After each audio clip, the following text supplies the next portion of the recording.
Hello students, welcome to the Scholars Point. आज हम class 11th के इंग्लिश बुक स्नैपशॉट्स के चैप्टर रंगाज मैरिज को स्टडी करेंगे। जैसा कि इसके टाइटल से ही क्लियर है, ये स्टोरी रंगा नाम के लड़के की शादी से रिलेटेड है। इस स्टोरी में रंगा नाम का लड़का जो कि शहर से पढ़ाई करके आया है और गांव के लोगों के अनुसार अब उसकी शादी की उम्र हो गई है और उसकी शादी हो जानी चाहिए, लेकिन वो एक कम उम्र की लड़की से विवाह करना नहीं चाहता। रंगा कहता है कि इससे तो अच्छा वो शायद सारी उम्र अविवाहित ही रहे। तो नरेटर किस तरह से उसे शादी के लिए तैयार कर लेते हैं, इसी बारे में ये सारी स्टोरी है कि किस तरह से वो एक चाल चलते हैं और उसे उसमें फंसाते हैं और रंगा को एक लड़की से मिलवाते हैं और उसे उससे पहले नज़र में ही वो लड़की उसे पसंद आ जाती है और इसके बाद वो उससे शादी के लिए तैयार हो जाता है। आइए अब हम इस स्टोरी को आगे स्टडी करेंगे। रंगाज मैरिज को लिखा है मस्ती वेंकटेश अयंगर ने, जिनका जन्म 6 जून 1891 को कोलार डिस्ट्रिक्ट मैसूर में हुआ था और इनकी मृत्यु 6 जून 1986 में हुई थी बेंगलोर कर्नाटक में। और पेन नेम श्रीनिवासा के नाम से ये अपनी स्टोरीज लिखते हैं। कहने का अर्थ है कि इनकी सभी स्टोरी में जो इनका राइटर का नेम है वो श्रीनिवासा होता है। पेशे से ये एक सिविल सर्वेंट, प्रोफेसर और एक राइटर थे और ये इनकी नेशनैलिटी इंडियन थी। ये फिक्शन लिखा करते थे और इनका जो विषय था वो कन्नड़ लिटरेचर था और नवोदय लिटरेरी मूवमेंट से ये जुड़े हुए थे। आइए अब हम स्टोरी को शुरू करते हैं। स्टोरी का नाम है रंगाज मैरिज, यानी रंगा की शादी। तो नैरेटर जो इस कहानी को सुनाने वाले हैं वो इस कहानी का वर्णन करते हैं। इस स्टोरी में उन्होंने अपने गांव का बहुत ही सजीव चित्रण किया है। आपको ऐसा बिल्कुल भी महसूस नहीं होगा जैसे कि आप उनके गांव होशाहल्ली को नहीं जानते। आपको ऐसा लगेगा जैसे आप खुद वहां पर गए हैं और आपने उसे बहुत अच्छी तरह से गाँव को देखा हुआ है। तो चलिए अब हम स्टोरी को शुरू करते हैं। When you see this title, some of you may ask Ranga's marriage. When you see the title, जब आप इस शीर्षक को देखेंगे, सम ऑफ यू, आप में से कुछ में आस्क, पूछ सकते हैं, रंगाज मैरिज, रंगा की शादी। यानी कि जब इस स्टोरी के टाइटल को पढ़ेंगे तो कुछ लोग ऐसा मुझसे पूछ सकते हैं कि इस स्टोरी का नाम रंगा की शादी क्यों है। वाई नॉट रंगनाथा विवाह और रंगनाथा विजय। इस स्टोरी का नाम रंगनाथा विवाह या फिर रंगनाथ की विजय क्यों नहीं। वेल, अच्छा, यस आई नो, मैं जानता हूँ। I could have used some other mouth-filling one like Jagannath Vijaya और गिरिजा कल्याणा। मैं जानता हूँ I could have used some other mouth-filling one। मैं कुछ और आकर्षक शीर्षक जैसे कि जगन्नाथ की विजय या फिर गिरजा का कल्याण ऐसे टाइटल भी रख सकता था। But then this is not about Jagannath victory और गिरजाज वेडिंग। लेकिन यह है जगन्नाथ की शादी या फिर गिरजा की शादी के बारे में नहीं है। यानी कि जगन्नाथ की विजय और गिरजा की शादी के बारे में ये कहानी बिल्कुल भी नहीं है। It is about our own Ranga's marriage. It is about, ये बारे में है, आवर ओन रंगाज मैरिज, हमारे अपने रंगा की शादी के। ये कहानी हमारे अपने रंगा की शादी के बारे में है। And hence no fancy title. And hence, इसलिए नो फैंसी टाइटल, कोई भी अलंकरण युक्त टाइटल नहीं। इसीलिए इन्होंने इस स्टोरी का एक बहुत ही सीधा साधा सा शीर्षक रखा है। होशाहल्ली इज़ आवर विलेज। होशाहल्ली हमारा गांव है। You must have heard of it. You must have heard of it, आपने इसके बारे में सुना होगा। नो, नहीं। व्हाट अ पिटी, कितनी दया की बात है। But it is not your fault, ये आपकी गलती नहीं है। पहले वो कहते हैं कि आपने मेरे गांव होशाहल्ली के बारे में तो सुना होगा, अगर नहीं सुना है तो इसमें कोई आश्चर्य की बात नहीं है। There is no mention of it any geography book. No mention of it, इसका जिक्र नहीं है एनी ज्योग्राफी बुक, किसी भी भूगोल की किताब में। किसी भी भूगोल की किताब में होशाहल्ली नाम के गांव का कोई भी वर्णन नहीं है। Those sahibs in England writing in English probably don't know that such a place exist. Those साहब यानी कि वो अफसर इन इंग्लैंड, जो कि इंग्लैंड में रहते हैं, राइटिंग इन इंग्लिश और अंग्रेज़ी में लिखते हैं, शायद वो नहीं जानते कि ऐसा कोई गांव जो है वो एग्जिस्ट करता है, यानी कि उपस्थिति में है। एंड सो, और इसलिए make no mention of it, उन्होंने इसका कहीं भी कोई जिक्र नहीं किया है। कहने का अर्थ है कि जो इतिहासकार हैं उन लोगों को बिल्कुल भी नहीं पता कि होशाहल्ली नाम का कोई गांव भी है और इसीलिए होशाहल्ली गांव को लोग नहीं जानते हैं, क्योंकि इसका जिक्र किसी भी भूगोल की किताब में किसी भी राइटर के द्वारा नहीं किया गया है। और ओन पीपल, हमारे अपने लोग, टू फॉरगेट अबाउट इट, वो भी इसके बारे में भूल जाते। यू नो, आप जानते हो, हाउ इट इज़, ये कैसा है। They are like a flock of sheep, वो भेड़ों के झुंड की तरह हैं। One sheep walks into a pit, one sheep, एक भेड़ वॉक इन टू अ पिट, एक गड्ढे में जाती है। The rest blindly follow it, rest बाकी की भी ब्लाइंडली अंधी होकर फॉलो इट, उसका अनुसरण करती है। कि जिस तरह से एक भेड़ अगर गड्ढे में गिर जाती है तो बाकी की उसके पीछे चलने वाली सारी भेड़ें भी उसके अनुसरण करते हुए गड्ढे में गिर जाती हैं। तो ये बिल्कुल ऐसा ही है। When both the Sahib in England and our own geographers have not referred to it, इसी तरह से उन जो इंग्लैंड के साहब या अधिकारी लोग थे और हमारे जो भूगोलवेत्ता थे उन्होंने इस पर कोई ध्यान नहीं दिया। You can not expect the poor cartographer to remember to put it on the map, can you? You can not expect, आप आशा नहीं कर सकते, पुअर कार्टोग्राफर, बेचारे कार्टोग्राफर जो नक्शा बनाते हैं, टू रिमेंबर, वो याद रखे, to put it on the map, इसे नक्शे में जाहिर करने का, कैन यू, क्या आप कर सकते हैं? तो जब इतने बड़े बड़े अधिकारी और हमारे भूगोलवेत्ता ही इस गांव का जिक्र कहीं नहीं करते हैं, तो आप एक नक्शा बनाने वाले व्यक्ति से ये कैसे उम्मीद कर सकते हैं कि वो इस गांव का नाम भारत के नक्शे में उसका जिक्र करे? एंड सो, और इसलिए there is not even the shade of our village on any map, हमारे गांव की परछाई भी किसी भी नक्शे में नहीं है, क्योंकि किसी भी ज्योग्राफर ने या किसी भी अधिकारी ने ऐसा करने की कोई भी कोशिश नहीं की। कहने का अर्थ है कि इन पंक्तियों से हमें ये स्पष्ट होता है कि जो नरेटर हैं स्टोरी के, वो इस बात से बहुत ही ज़्यादा दुखी है कि उनके गांव का जिक्र किसी भी किताब में, किसी भी नक्शे में कहीं भी जिक्र नहीं किया गया है, इसलिए लोग उस गांव के बारे में बिल्कुल भी नहीं जानते हैं। सॉरी, मुझे खेद है। I started somewhere and then went off in another direction. I started somewhere, मैंने कहाँ से कहानी शुरू की, and went off in another direction, और दूसरी दिशा में चला गया। फिर नरेटर कहते हैं, यानी कि जो इस कहानी को कहने वाला है वो व्यक्ति कहते हैं, राइटर, कि मुझे खेद है कि मैंने बात को कहाँ से कहाँ पहुँचा दिया। If the state of Mysore is to Bharatvarsh what the sweet Kariga Dabu is to festival meal, then Hosha Ali is to Mysore state what the filling is to Kariga Dabu। अगर मैसूर स्टेट भारत के लिए वही है जो कि मिठाई करीगा दाबू जो है वो एक फेस्टिव मील यानी कि त्यौहार पे बनाने वाली मिठाई है, कि जिस तरह से भारत में मैसूर एक स्टेट है उसी प्रकार से करीगा दाबू एक मिठाई जो है वो कि त्योहारों पर बनाई जाती है। देन होशा हल्ली टू मैसूर स्टेट, उसी प्रकार से मैसूर के लिए होशा हल्ली गांव है। What the filling is to the karigadubu, जो एक मिठाई में जो उसके अंदर भरावन होता है जो कि गुड़ और नारियल से बनाया जाता है, तो जिस प्रकार से मिठाई में उस गुड़ और नारियल का स्थान है उसी प्रकार से मैसूर में उनके गांव होशा हल्ली का स्थान है। What I have said is absolutely true, what I have said, जो मैंने कहा वो बिल्कुल सत्य है। बिलीव मी, मेरा विश्वास कीजिए। I will not object to your questioning it, मैं आपके प्रश्न पूछने पर कोई भी ऑब्जेक्शन नहीं करूँगा, कोई भी विरोध नहीं करूँगा।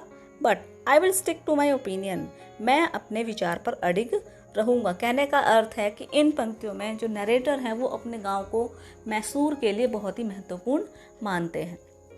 आई am not the only one who speaks glowingly of Hosahalli, I am not the only one, मैं इकलौता नहीं हूँ, हु स्पीक्स जो बोलता है गौरवमयी तरीके से ऑफ होशा हल्ली के बारे में। मैं अकेला इंसान ऐसा नहीं हूँ जो कि होशा हल्ली के बारे में इतने गौरवपूर्ण तरीके से बोलता हूँ। We have a doctor in our place, हमारे जगह पर एक डॉक्टर हैं। हिज नेम इज़ गुंडा भट्ट, जिनका नाम गुंडा भट्ट है। ही एग्रीज विद मी, वो मुझसे सहमत हैं। He has been to quite a few places, वो कुछ स्थानों पर रहे हैं। नो नॉट इंग्लैंड, नहीं इंग्लैंड नहीं। इफ़ एनीवन आस्क्स हिम, अगर कोई उनसे पूछता है whether he has been there, whether क्या वे वहाँ पर रहे हैं, ही सेज वो कहते हैं नो नहीं। अनन्या भाई, I have left that to you, मैंने वो तुम्हारे लिए छोड़ दिया है। Running around like a flea pestered dog, flea pestered dog एक मक्खियों के द्वारा परेशान किया गया कुत्ता, कि एक जिस तरह से मक्खियों के भिनभिनाने से जो डॉगी होते हैं वो परेशान होते हैं, तो ऐसा होने की बजाय is it not for me, मुझे ऐसा नहीं करना है।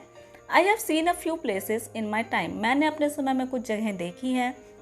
यद्यपि as a matter of fact he has seen many, as a matter of fact वास्तव में उन्होंने बहुत सारी जगहें देखी हैं। तो वो कहते हैं कि केवल मैं ही नहीं हूँ जो अपने गांव की इतनी तारीफ़ करता हूँ, मेरे अलावा एक डॉक्टर है गुंडा भट्ट जो हमारे गांव की इतनी ही तारीफ़ करते हैं। वो बहुत सारी जगहों पर रहे हैं लेकिन फिर भी वो गांव की तारीफ़ करते हैं। और अगर उनसे कोई पूछे कि आप इंग्लैंड गए हैं तो बोलते हैं नहीं, मैं इंग्लैंड नहीं गया, वो तो मैंने तुम्हारे लिए छोड़ दिया है, लेकिन मैं बहुत सारी जगहों पर गया हूँ और उनके मुकाबले मुझे ये गाँव बहुत ही ज़्यादा पसंद है। We have some mango trees in our village. We have some mango trees, कुछ आम के पेड़ हैं इन आवर विलेज, हमारे गांव में कुछ आम के पेड़ हैं। कम विजिट अस, आओ वहाँ घूमो, and I will give U A raw mango, मैं तुम्हें कच्चा आम दूंगा, फ्रॉम वन ऑफ देम, उनमें से एक। डोंट ईट इट, उसे खाना मत, जस्ट टेक अ बाइट, केवल एक छोटा सा टुकड़ा लेना। यानी कि वो कहता है कि हमारे यहाँ पे आम बहुत होते हैं, आप यहाँ पे आइए, मैं आपको एक आम दूंगा और आप पूरा एक बाइट मत लेना, सिर्फ हल्का सा उसको टेस्ट करना। The sourness is sure to go straight to your brahmarandhra. Sourness, खट्टापन, श्योर, निश्चित है, वो आपके सीधा ब्रह्मरंध्र में पहुँच जाएगा। ब्रह्मरंध्र कहने का अर्थ है कि उसका स्वाद जो है वो इतना ज़्यादा खट्टा है कि वो आपका दिमाग की बत्ती जला देगा, यानी कि कहने का अर्थ है बहुत ही ज़्यादा खट्टा है। I once took one such fruit home, एक बार मैं ऐसा एक फल घर ले गया, and a chutney was made of out of it, और उससे एक चटनी बनाई। चटनी जब कच्चे फ्रूट में कुछ और इंग्रेडिएंट्स मिला के उसे पीस के बनाया जाता है, तो मैंने उससे चटनी बनाई। All of us ate it, हम सभी ने उसे खाया। Cough we suffered from after that, और उसके बाद हमें खांसी हो गई।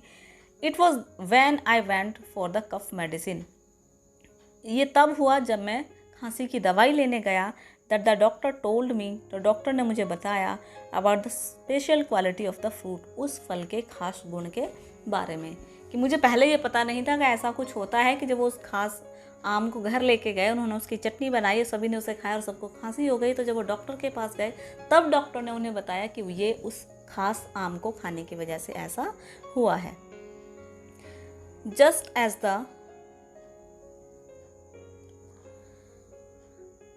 As the mango is special, जैसे कि आम खास है, so is everything else around our village, वैसे ही हमारे गांव के चारों तरफ की हर चीज़ खास है।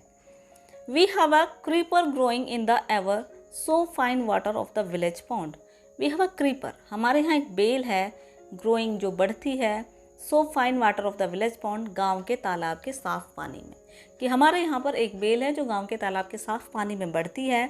Its flowers are a feast to behold, इसके जो फूल हैं वो देखने में बहुत ही ज़्यादा सुंदर हैं, आँखों को बहुत प्यारे लगते हैं। Get 2 leaves from the creeper, उस बेल से 2 पत्तियाँ लो। When you go to the pond for your bath, जब आप नहाने के लिए उस तालाब पर जाते हैं। And you will not have to worry about the having leaves on which to serve the afternoon meal, और आपको दोपहर के भोजन में परोसने के लिए पत्तियों की चिंता करने की आवश्यकता नहीं है। कहने का अर्थ है क्योंकि एक साउथ इंडियन स्टोरी और वहाँ पर पत्तों के ऊपर खाना परोसा जाता है, तो यहाँ पर वो अपने गांव के एक ऐसी बेल के पत्तों के बारे में बताना चाह रहे हैं कि उसके पत्तों का साइज़ इतना बड़ा है कि जब आप स्नान करने के लिए तालाब पर जाएं, वहाँ से 2 पत्ते लें और आप उसके ऊपर आसानी से भोजन सर्व कर सकते हैं। आपको उस दिन भोजन सर्व करने के लिए पत्तियों को अरेंज करने की टेंशन लेने की ज़रूरत नहीं है। You will say I am rambling, आप कहेंगे कि मैं फेंक रहा हूँ या कि मैं झूठ बोल रहा हूँ। It is always like that when the subject of our village comes up, हमेशा ही ऐसा होता है जब हमारे गांव की बात होती है। बट एनफ, लेकिन बहुत हुआ। If any one of you would like to visit us, अगर आप में से कोई यहाँ आना चाहे, ड्रॉप मी अ लाइन, तो मुझे एक पत्र लिखे। I will let you know, मैं तुम्हें बताऊँगा, वेयर होशाहल्ली इज़, कि होशाहल्ली कहाँ है, and what things are like here, और यहाँ की कौन कौन सी चीज़ें अच्छी हैं। The best way of getting to know a place is to visit it, best way, सबसे अच्छा तरीका है गेटिंग टू नो, जानने का, अ प्लेस टू विजिट, घूमने की एक जगह को। डोंट यू एग्री, क्या आप मुझसे सहमत नहीं हैं कि एक घूमने की जगह को जानने का सबसे अच्छा तरीका है कि वहाँ जाएं? क्या आप मुझसे सहमत हैं? What I am going to tell you is something that happened 10 years ago. What I am going to tell you, जो मैं आपको बताने जा रहा हूँ, समथिंग, कुछ ऐसा है, दैट हैपन 10 years ago, जो 10 साल पहले हुआ था। यानी कि नरेटर जिस समय ये स्टोरी लिख रहे हैं, जिस घटना के बारे में इन्होंने इस स्टोरी में जिक्र किया है, वो उस समय से 10 साल पहले की घटना है। We did not have many people who knew English, हमारे यहाँ बहुत से ऐसे लोग नहीं थे जो इंग्लिश जानते थे, यानी कि बहुत कम ऐसे लोग थे जिनको इंग्लिश आती थी देन तब।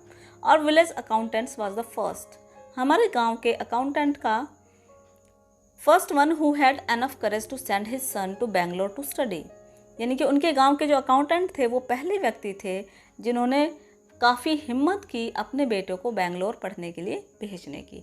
उनके गांव के जो अकाउंटेंट थे वो उस गांव के पहले व्यक्ति थे जिन्होंने अपने बच्चे को पढ़ने के लिए बेंगलोर भेजा था। इट इज़ डिफरेंट नाउ, लेकिन अब अलग बात है।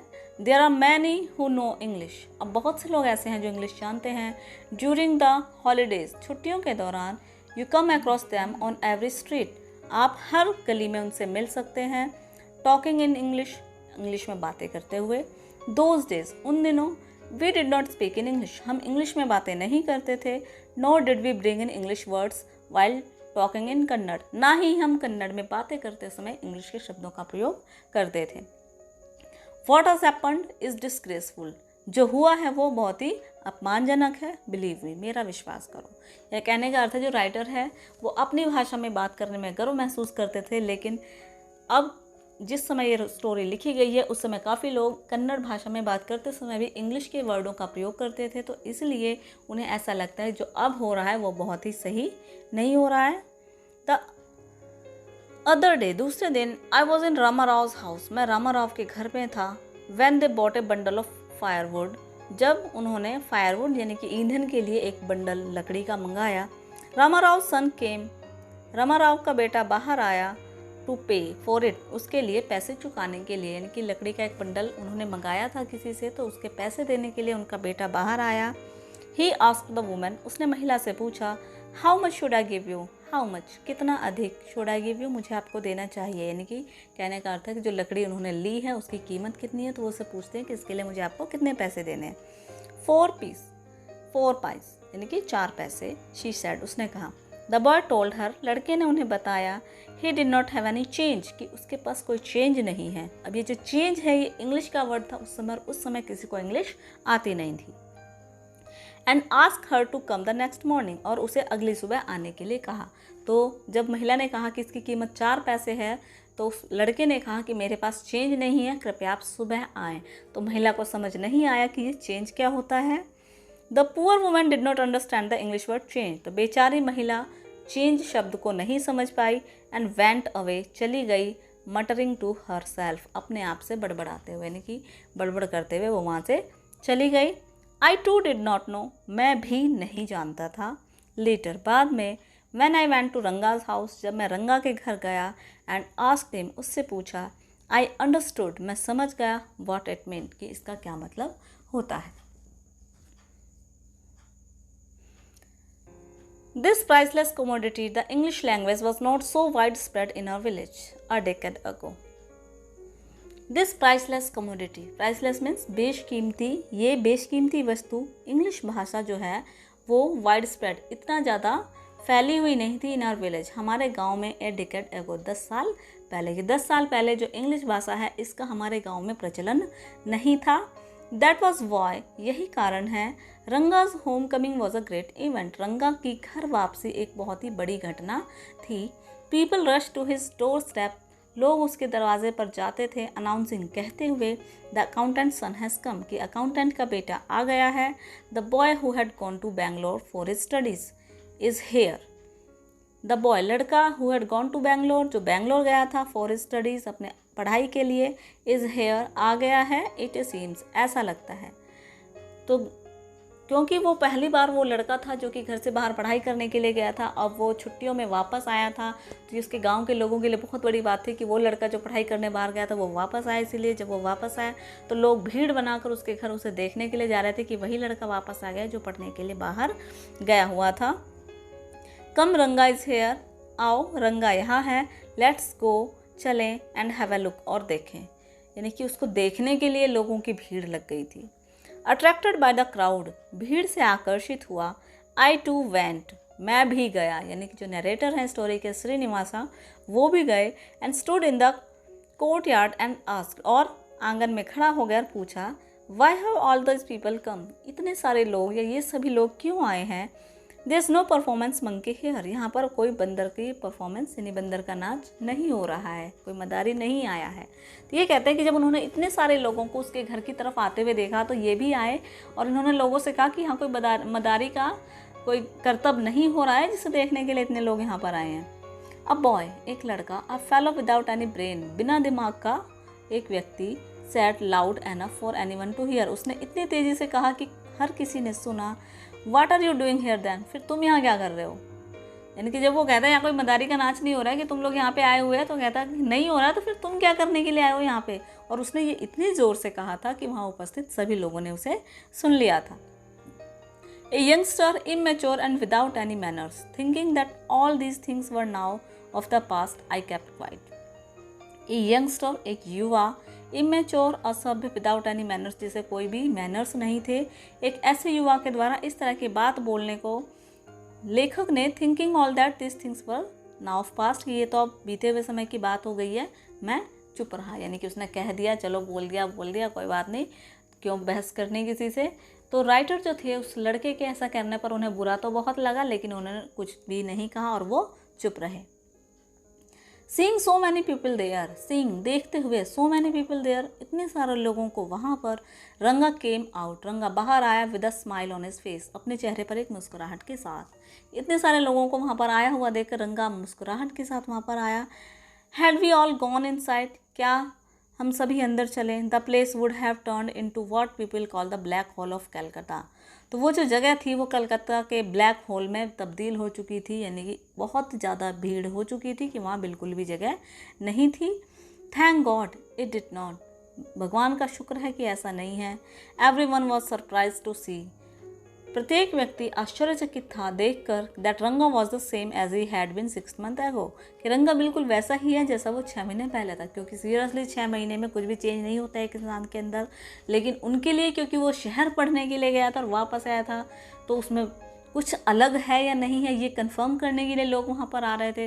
तो जब उन्होंने देखा कि रंगा तो आज भी वैसा ही है जैसा कि वो 6 महीने पहले था, तो उन्होंने लगा थैंक गॉड ये आज भी वैसा ही है जैसा पहले था। When he had first left our village, जब उसने पहले हमारा गांव छोड़ा था, यानी कि गांव छोड़ते वक्त जैसा था रंगा वैसा ही आज भी है। An old lady who was near him, एक बूढ़ी महिला जो कि उसके पास थी, ran her hand over his chest, उसने अपना हाथ उसकी छाती पर फेरा, looked into his eyes, उसकी आंखों में देखा, and said, और बोली, The Ginevra is still there, जिनेवरा यानी कि एक ऐसा धागा जो ब्राह्मण लोग अपने कंधे से कमर तक बांधते हैं, सफ़ेद सूत का धागा होता है, तो वो उस धागे को चेक करती है और बोलती है कि जनेवरा यानी कि जनेऊ अभी भी वही है। ही हैज़ंट लॉस्ट हिज कास्ट, उसने अपना जाति नहीं खोई है। She went away soon after that, और उसके बाद वो चली गई। रंगा लाफ्ड, रंगा हंसा, क्योंकि लोगों को लगता था कि शहर जाके वो अपनी सारी चीज़ें भूल जाएगा, लेकिन उसने जनेऊ को अभी भी पहना हुआ था। तो वो कहती है थैंक गॉड इसने अपना जनेऊ पहना है, इसने अपना धर्म, ये जाति नहीं खोई है।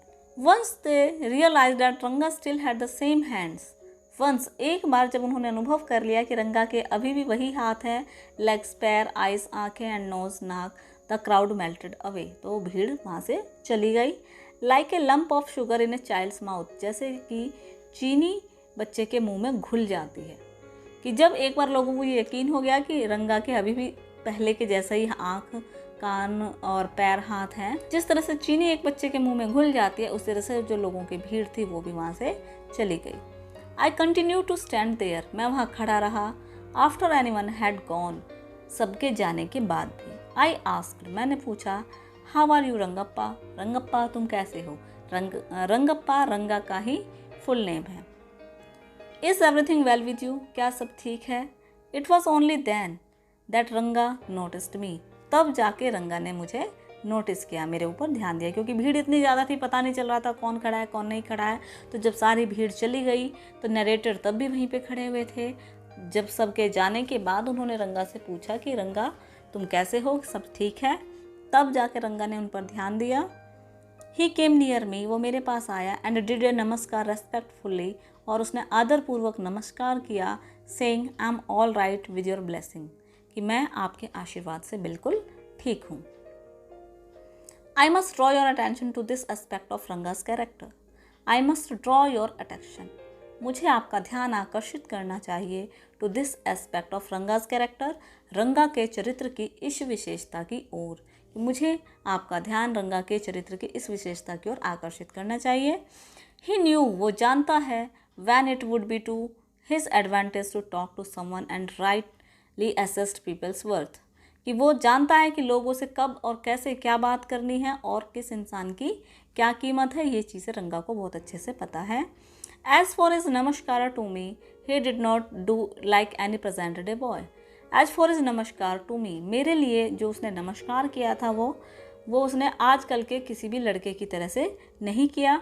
विद हिज हेड्स अप, सिर ऊपर किए हुए, टुवर्ड द सन, सूर्य की ओर, standing stiff like a pole, एक खंबे की तरह सीधे खड़े हुए, without joints jerking his body, बिना अपने शरीर को जोड़े हुए, as if it was either a wand or a walking stick, जैसे कि वो कोई एक चलती हुई छड़ी हो। वो कहते हैं कि उसने जिस तरीके से मुझे नमस्कार किया वो आजकल के लड़कों की तरह बिल्कुल भी नहीं कि ऊपर को देखते हुए बिना झुके बस ऐसे ही नमस्कार करके छोड़ देते हैं। उसने बहुत ही तसल्ली से, बहुत ही अच्छे से झुक के हाथों को जोड़ते हुए बहुत अच्छी तरह से मुझे नमस्कार किया। No did he merely fold his hand, ना ही उसने केवल अपने हाथ जोड़े। ही बेंट लो, वो नीचे झुका, टू टच माई फीट, मेरे पैरों को छूने के लिए। कि सिर्फ उसने खड़े होकर नमस्कार ही नहीं किया बल्कि उसने नीचे झुककर मेरे पैरों को स्पर्श करके तब उसने हाथ जोड़कर नमस्कार किया।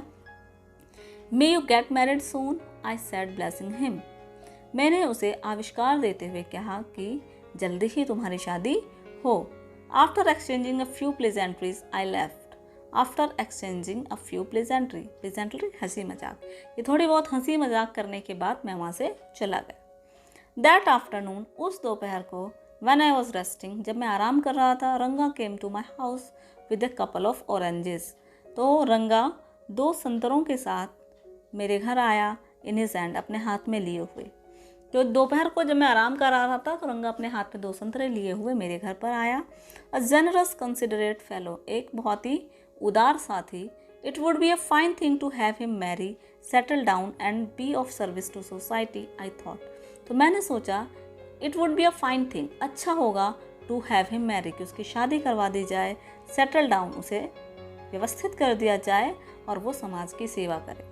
यानी कि जब एक लड़का जो है वो पढ़ लिख जाता है, उसकी डिग्रीज पूरी हो जाती हैं, तो लोगों की ये मर्ज़ी होती है, उनका मानना होता है कि अब इसकी उम्र हो चुकी है, अब इसकी शादी कर देनी चाहिए। तो जिस तरह से रंगा में सारे अच्छे गुण थे, तो जो नरेटर है वो चाहते हैं कि उसकी शादी भी अब हो जानी चाहिए क्योंकि अब उसकी शादी लायक आयु हो चुकी है।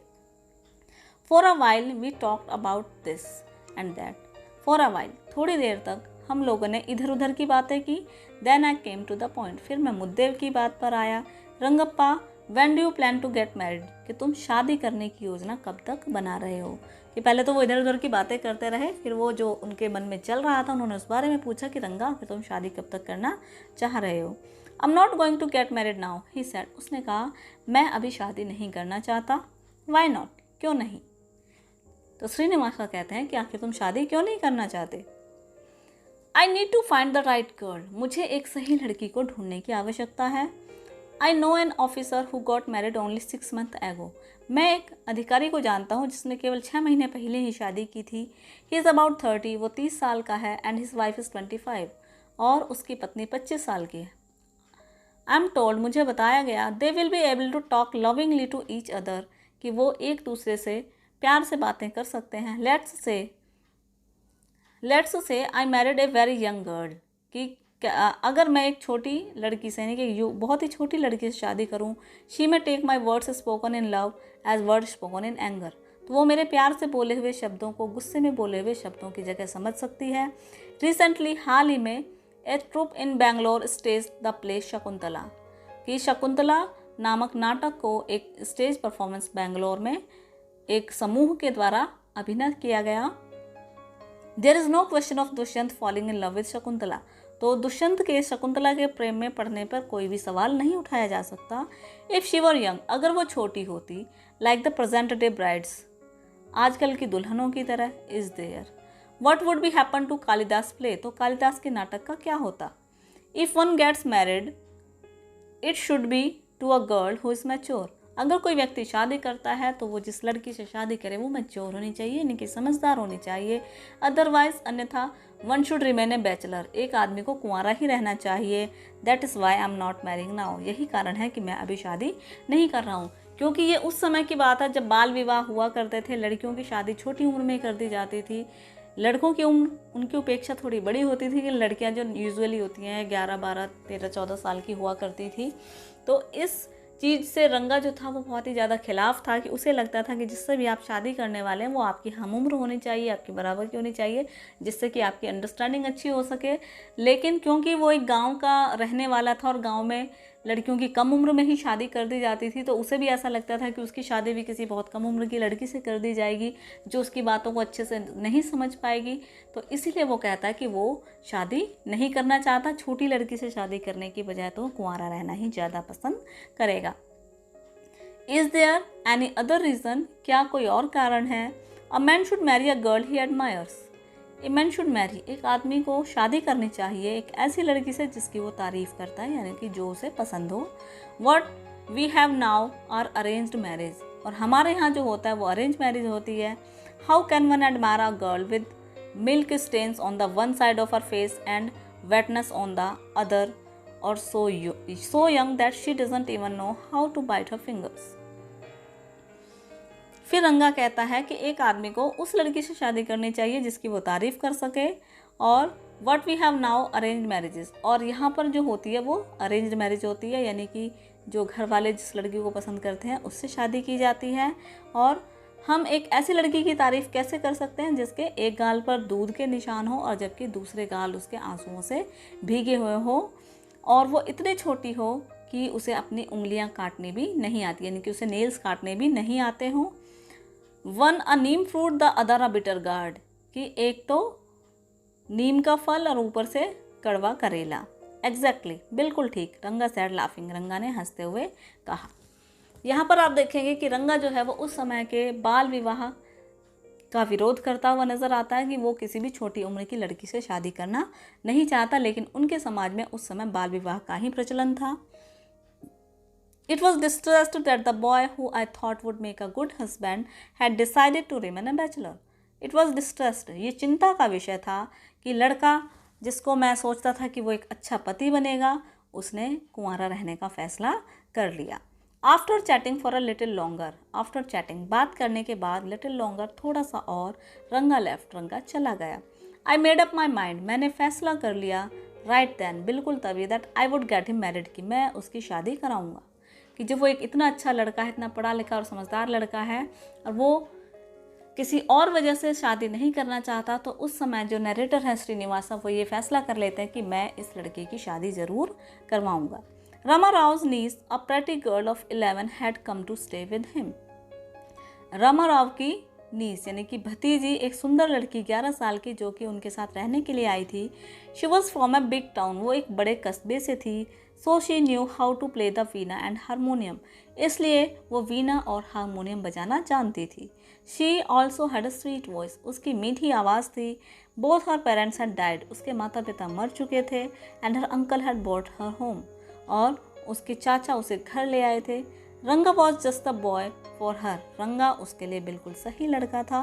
And she the most suitable bride for her, और वो उसके लिए सबसे उपयुक्त दुल्हन थी। तो ये जो नरेटर हैं ये फैसला कर लेते हैं कि रंगा की शादी वो कराएंगे ज़रूर, लेकिन इसके लिए वो उसके लिए लड़की देखते हैं। तो उनके दिमाग में आता है कि राव के किसी रिलेटिव की लड़की है जो उनके घर पे रहती है और उसमें सारे अच्छे गुण हैं, वो सुंदर भी है, उसे वीणा हारमोनियम बजाना भी आता है, उसकी आवाज़ बहुत अच्छी है, तो वो उसके लिए सबसे उपयुक्त दुल्हन होगी। Since I was a frequent visitor to Ramarao's place, the girl was quite free with me. Since, क्योंकि मैं एक फ्रीक्वेंट विजिटर यानी कि अक्सर आता जाता रहता था रामाराव के घर पे, तो लड़की जो थी वो क्वाइट फ्री थी, यानी कि वो उसे बहुत अच्छे से बातें करती थी। I completely forgot to mention her name Ratna, मैं मैंशन हर नेम यानी कि उसके नाम का जिक्र करना भूल गया। रत्ना यानी कि नरेटर ने सारी चीज़ें बताई लेकिन नाम बताना भूल गए कि उस लड़की का नाम था Ratna. The very next morning, अगली सुबह, I went to their house, मैं उनके घर गया। एंड टोल्ड रामाराव्स वाइफ, और मैंने रामाराव की पत्नी को बताया। I send some butter milk for you, मैं आपके लिए कुछ छाछ भेजूंगा। Ask Ratna to fetch it, Ratna को जाकर लाने के लिए कह देना। यानी कि वो कुछ इस तरह की प्लानिंग कर रहे थे कि वो उन दोनों को मिलवा सके और उसे रत्ना पसंद आ जाए। तो वो रामाराव के घर जाते हैं और कहते हैं कि मेरे घर पे छाछ है और मैं आपके यहाँ भेज दूँगा, आप रत्ना को लेने के लिए मेरे घर भेज देना। इस तरह से वो प्लान करते हैं कि वो रत्ना को रंगप्पा से मिलाएंगे और उस तरह से अपने दिमाग में कुछ विचारों को लेते हुए वो पूरी प्लानिंग करते हैं। अब इसके बाद क्या होता है, क्या रत्ना और रंगा मिलते हैं, क्या रत्ना रंगप्पा को पसंद आती है, क्या उनका विवाह होता है, किस तरह से उनका विवाह होता है, ये इन सभी क्वेश्चंस के आंसर जानने के लिए आप देखिए रंगाज मैरिज का second part. I hope students आपको अब तक की स्टोरी अच्छी लगी होगी। अगर आपको ये वीडियो पसंद आए तो प्लीज़ इस वीडियो को लाइक करें, अपने फ्रेंड्स के साथ शेयर करें और स्कॉलर्स पॉइंट को सब्सक्राइब करना ना भूलें। Thanks for watching.